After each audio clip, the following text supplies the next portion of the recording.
cả các em đã quay trở lại với Lisa Channel và hôm nay chúng ta sẽ cùng nhau quay lại với quyển sổ của chị nhé. Trong quyển sổ của chị hôm nay có một cửa hàng kem cuộn Thái Lan nè, và bây giờ chị sẽ bán kem cuộn Thái Lan nha. Bây giờ chị sẽ bắt đầu bán cho vị khách đầu tiên của ngày hôm nay nhé. Bây giờ chị sẽ đổ sữa tươi ra nè. Tiếp theo chị sẽ thêm sữa chua vô nữa nè.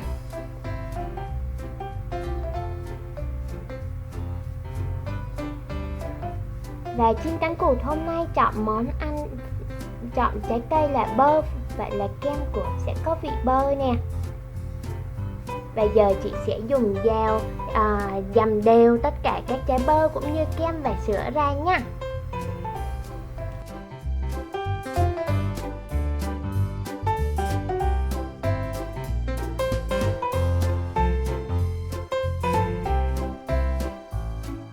Xong rồi chị sẽ tán tất cả các phần kem đều hết ra khỏi mặt, ra cái mặt lạnh này nhé. Bạn nào đi ăn kem cuộn Thái Lan rồi thì chị nghĩ là chắc sẽ biết cách làm và cách bán của đồ chơi ngày hôm nay nè. Sau khi trải đều ra rồi chị sẽ bắt đầu chia ra, sau đó chị sẽ cuộn cái phần kem này lại nha.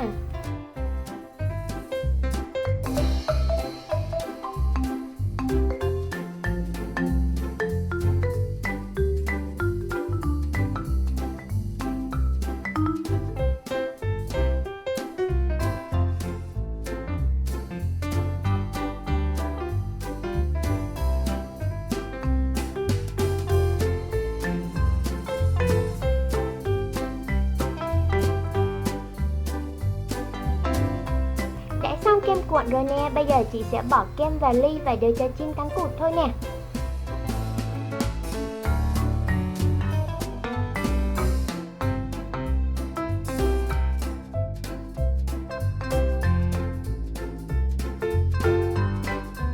Vị khách tiếp theo là Thỏ nè, và Thỏ chọn phần kem dâu. Bây giờ chị sẽ làm phần kem dâu cho Thỏ nhé.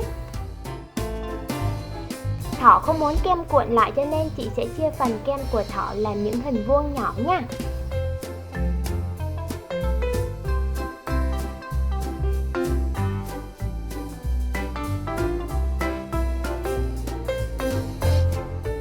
Và giờ thì xúc bỏ vào ly cho Thỏ thôi nè.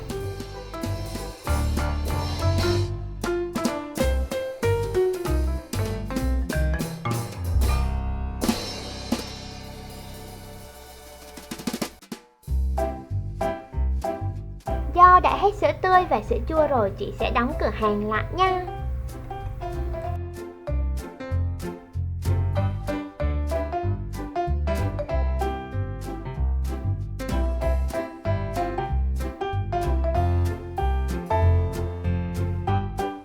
Và bây giờ chị sẽ hướng dẫn các em cách làm nhé. Các em có thể in những cái tờ giấy giống như của chị nha, hoặc là bấm dừng video lại và vẽ theo giống như chị nhé.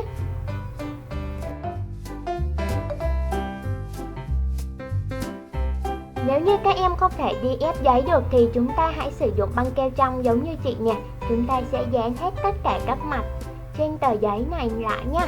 Như vậy thì khi chúng ta chơi sẽ rất là bền hơn nè, và gỡ dán sticker sẽ không bị rách nữa nè.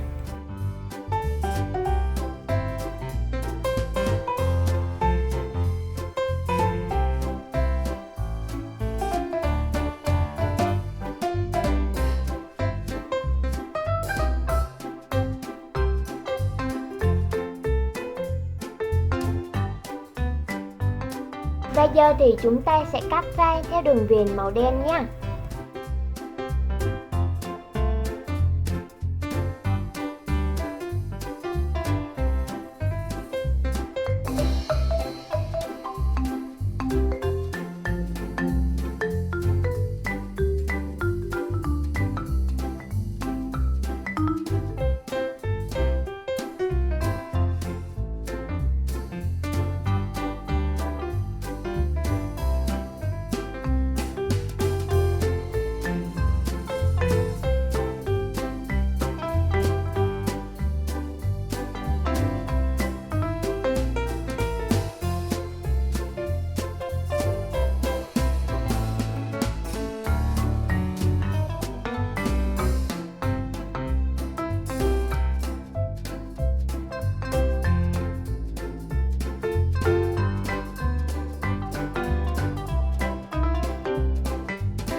nhớ là đối với tờ này thì chúng ta sẽ cắt cả những ô trắng ở phía bên trong nhé.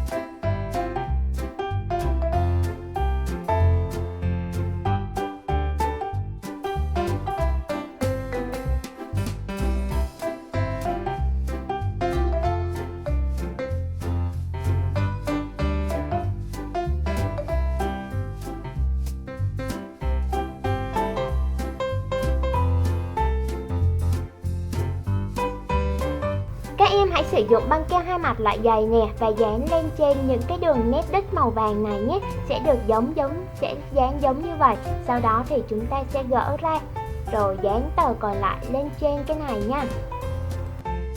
Các em nghe cảm thấy hơi rắc rối đúng không nè? Các em hãy có thể bấm dừng video lại và xem thật kỹ cách làm là các em sẽ hiểu thôi ha.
Và để trò chơi thêm phong phú hơn thì các em hãy vẽ thêm nhiều loại trái cây khác để mỗi khi chơi chúng ta có thể thay thế nhiều loại trái cây khác nhau nhé.